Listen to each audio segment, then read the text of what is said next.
What's up, folks? Today's episode, I'm going to be talking about the smoker over here, this big beast that we're going to be using for the next 12 to 14 hours. You want to learn? Follow me.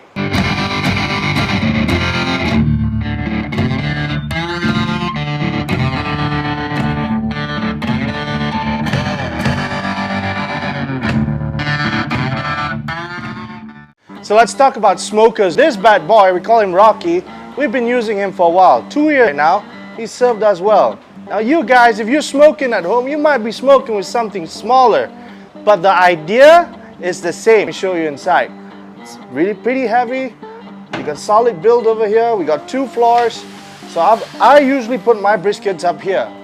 Why I do that is because I sort of found that sweet spot at the top, all right? It's a reverse flow smoker, so it's pretty simple. This is where all the meat goes in, okay? Now heat comes up from this side here. It's gonna come up from that side. Where's that heat coming from? Gonna go down to this place over here where all that fuel is. We're gonna put the woods in here and we're gonna burn in here. This is the fire chamber. Now we got another chamber just above it. Lamb ribs, lamb shoulders, we do pulled lamb. Put it inside over there. So you see, this smoker has gone through 2 years of punishment. Still solid, still going strong. If you're gonna get yourself a smoker, get yourself a good smoker, get yourself something solid. It's gonna last you a long, long time.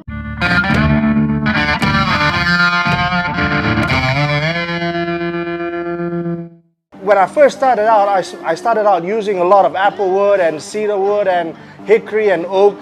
These things were expensive, you know, if you want to buy it here in Malaysia. Then I thought to myself, you know what, this is a land where trees are in abundance. So the woods that we use, there's got to be something beautiful out there. And I found something.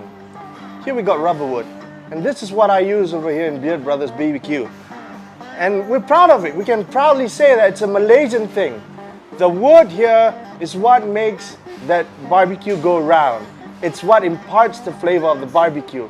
We'll love it. It's powerful. It's got this nice fragrance to it. I love it personally. So when you choose your woods, make sure that if it's fresh, you want to dry it out first. It's called dry killing because woods, they come with a lot of moisture in there. You're going to have a lot of trouble burning it up. Take a smell. I love that smell. This imparts so much good flavors into the barbecue that we have over here, and we're really proud of it.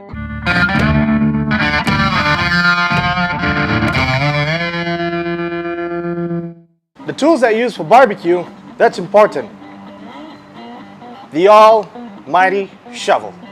You gotta have these, all right? If you're using something as big as this, you gotta have the shovel. If you don't have these, you might just burn off your fingers. This is an extension of your arms. You don't want to get too close to the coal. It's going to get really hot. This is your best friend over here. The second thing that you want to use is this. You got tongs. You need tongs. Go get tongs. This over here is to, kind of move, manipulate a bit the wood. You don't want the wood to be too lopsided or whatnot. You want it to burn nicely and evenly. You got to change them. You got to move them here and there. And the last thing you need, you got to split that wood when you want to start up. You need smaller wood to start up biggest fire. This here, that's your friend. We only use this to chop the wood. Don't go chopping people down with this. Wood only.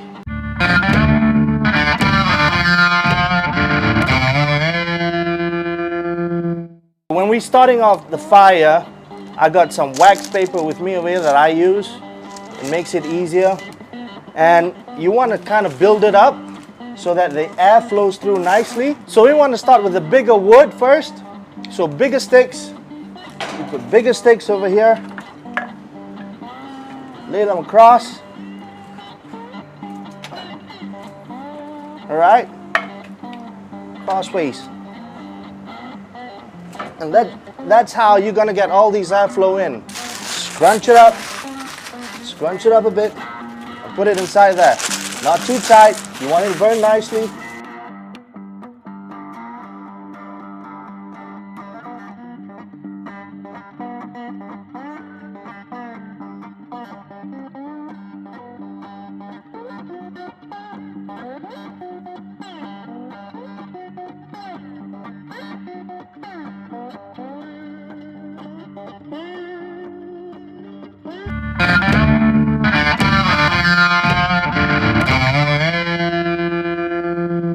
Now that we have the fire started, it's gonna heat up this whole thing over here.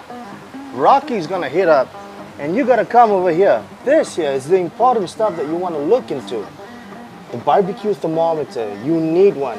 And you wanna maintain it at 225 Fahrenheit. 225 Fahrenheit. That's about 120 Celsius. And because this is an offset barbecue, the first place the heat's gonna hit is on the left side here. So it's traveling down because there's a plate in the middle over here.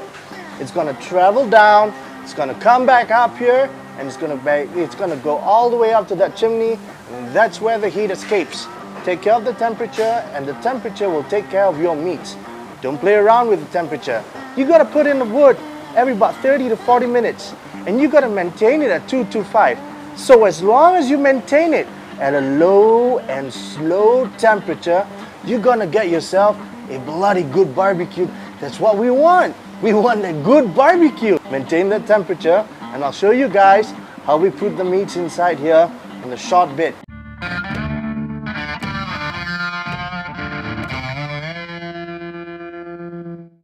Okay, I'm gonna put the meats in. The first one to go in is the brisket. Now remember that brisket we did on that last video. We've already trimmed it, we've already rubbed it. It's all beautifully waiting for us to cradle it into its place. I'm gonna get this beautiful thing over here, this beautiful piece of meat, into the smoker, and it's gonna sit inside there for 12 to 14 hours. When you put it in, you want the point end to be pointing or to be being the first one that get hit by the heat. All right, you don't want that flat to hit it first because the fat side, the point end, has a lot of fat in there. When you have something that has little fat inside, it is going to cook really fast. That fat is going to render fast, and you're going to end up with a lot of dry meat over here. You don't want that to happen. You want to have a nice even cook. This fat over here is going to protect all that meat from being hit by the heat.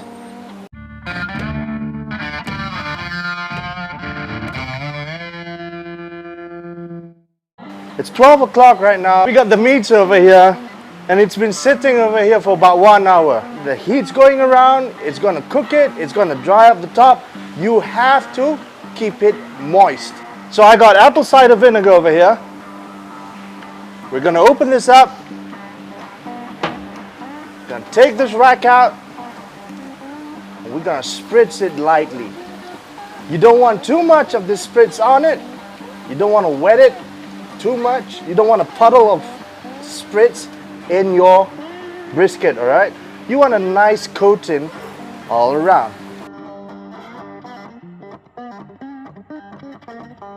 You just got to keep it moist, and you got to keep that temperature low and slow. Keep it at 225. You don't want it any more than that. So if you got a smaller smoker and you're using a thermometer that has Celsius on it, you want to keep it at 120 Celsius. And that's how you make good barbecue with love. Because you go any higher than that, there ain't no love there. That's a lot of rushing. Down here, we're going to keep that fire going. So come on, take a look at how we keep that fire. Fire's doing quite all right. If you see it dying down and the temperature's going down a little bit too much, you want to help to take up a little bit more wood inside. You want to put a little bit more wood inside. If you think that the temperature is too low, you want to add in more wood inside. So make sure your temperature is always at 225 Fahrenheit.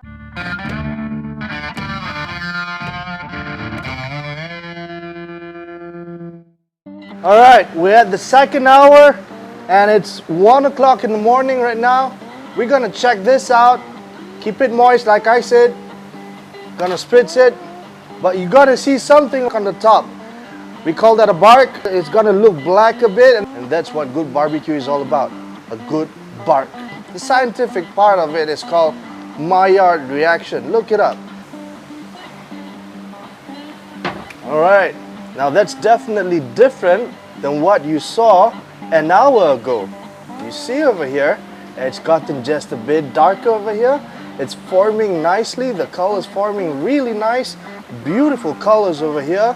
Now you see that the top over here, where the heat is hitting, that's where it's getting black. It's getting this nice crispy texture on it. But again, you don't want it to get dry. So, spritz it.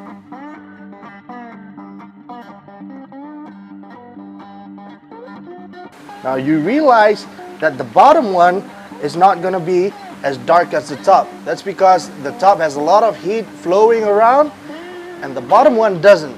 So it's going to take a little time, but time is what we're going to give. We're going to take that time to let it cook, and then we'll wrap it up no matter how long it takes, even if it's until the morning, because that's how we do it over here in Beard Brothers Barbecue. Time, not really an issue for us.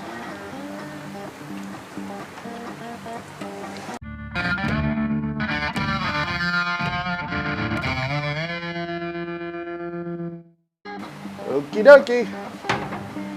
2 a.m. in the morning. We got a nice bark going on over here. You see this nice, beautiful bark here. This one at the back over here is really going nicely. You just want to keep it low and steady. This is all going beautiful over here, as planned. Spritz it. Keep it moist.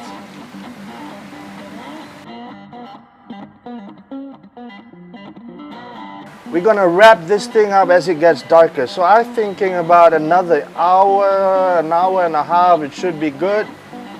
And we can start wrapping it up. And we're gonna do the Texas crutch, which is basically an aluminum foil. We don't use butcher paper over here. When you use butcher paper, there's more smoke penetration to it. When you use aluminum foil, you're covering it up. You're not letting anything penetrate into it. You're just letting it cook in its own juice. It's convexing its own juice. If you go naked, you just got to take care of it the whole way. Make sure it's moist. So either 3, you're going good.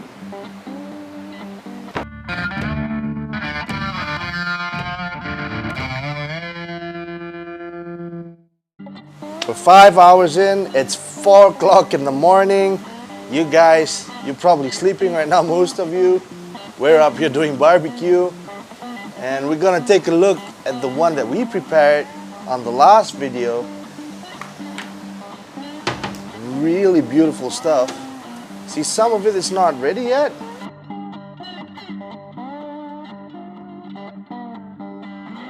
You can still kind of see it's still moist, it's still tender going on, and it's got a beautiful bark. That's what you want. You want that bark, that nice dark bark all over, and if you see something like this over here, you see the fat splitting there, that's kind of the time that you want to start wrapping already. You don't want to wait too long, alright? We're going to spritz it just a little bit, not too much. You're going to pull it over. You don't want to pull it too hard, otherwise you're going to create a hole in your aluminum foil. And basically, you just want to treat that like you're wrapping a newborn baby. You want to take it nice and slow. You want to be gentle, caress the edges. And you just want to be able to know that you've got it all covered up. Once that's done, you're going to start crimping it up. You got to crimp so that all the juices, they stay inside. Same with this side over here. You're gonna crimp it. Just like, you could say like you're making curry puff, but like a freaking huge curry puff. There you go. And then we're gonna put this in bag for another 5 to 7 hours, depending on the size of the meat. The bigger the meat, you're probably gonna go 14 hours. So this is going back in the smoker. And then we're gonna go to the next video. I'm gonna show you guys the proper way to cut it and how to serve it. I'll see you guys soon, okay?